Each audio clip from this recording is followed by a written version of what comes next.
come home.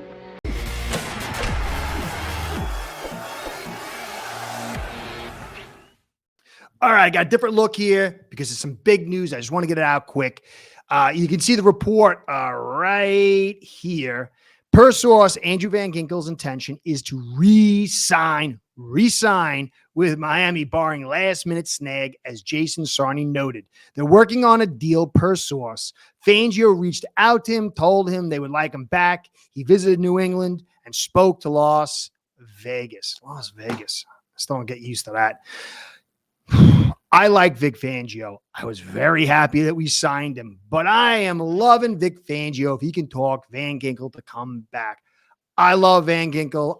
Not saying he's the greatest player in the history of the universe, but he's a lunch pail guy. Wasn't supposed to make it. I guess I watched too much of the Brian song as a kid. I was a walk-on. I love the underdog. Van Ginkel is a darn good player. I really didn't want to see him go. And when the Dolphins signed Malik Reed, I figured it was going to be Van Ginkel's replacement. This is a real surprise. It's also a surprise he didn't get more offers out there.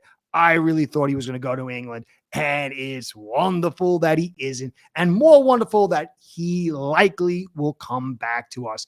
This defense is ridiculous. It is so deep on the front. You got guys like Malik and Van Ginkel and Agba as second-tier guys. It's going to be so hard to wear this defense down through the course of games and over the season. This would be a phenomenal return to the kid Van Ginkel. I truly didn't think we'd bring him back. You can see here, though, there is a little bit of a snag.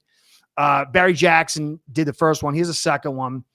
Dolphins down to just a few million in cap space, but they can create more with Wilkins' extension. And maybe an unexpected option arises this summer earlier at RT or TE. And Byron Jones' 13.6 cap space becomes available June 1st, as most of you know.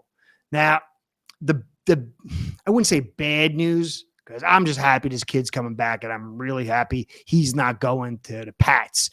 But it's crunching our cap space. We're loading up on this defense, and it still leaves the offensive line and tight end position not really touched. So at what point are we saying we're not going to invest big money or quality money on the tight end or the offensive line position? I get the tight end position. Smythe, excellent number 2, solid, above average number 2. You got Connor, and Salbert. So you figure you draft the one guy who you think's special in that second or third round. Although I think the third round, a little bit later, there's some guys there that can block, and maybe not the greatest receiver, but the quality receivers.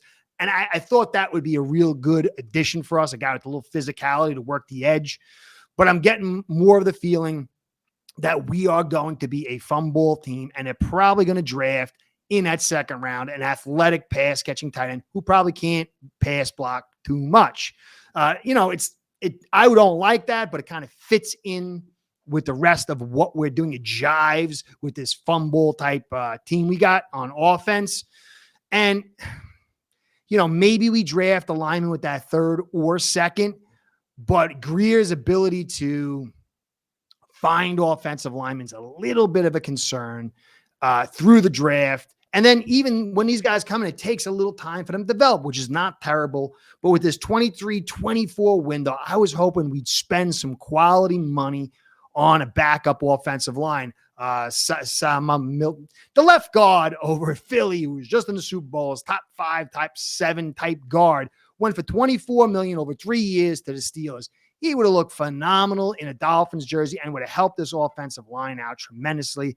I know there's other guys out there, but I love Van Ginkel coming to us, but I'm just a little concerned that it's going to constrict the money, the free agent money being spent on the offensive line. It really looks like they're aiming for this offensive line, hopefully, and definitely tight end group, and maybe even running back in this draft coming up. But with a second and a third, my mind's saying they're going running back and tight end guys. But anyway, it's great news if we get Van Ginkel back. But still, I'm a little concerned that this offensive line is going to be the redhead stepchild that really means we're probably not going to spend big money. Eichenberg probably and Jackson probably going to be starters at left guard and right tackle. And so much is going to depend on them stepping up. If they step up, though, if somehow they step up, this team is going to be in an unbelievable position. But if they don't, man, it's going to be touch and go every single game, guys. So great news and a little bit of a nervous news, but we'll see. Maybe Greer used that second and third on offensive lineman and nails it big. Anyway, I just want to get this news out. He was very excited. Love Van Ginkel. Love Fangio for bringing him in. Love this defense in depth.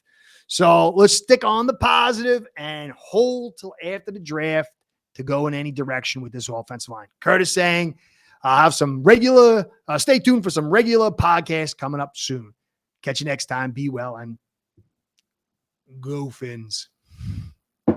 Start building your own online sports book today by getting signed up with acebread.com service that'll allow you to book action on sports from all around the world.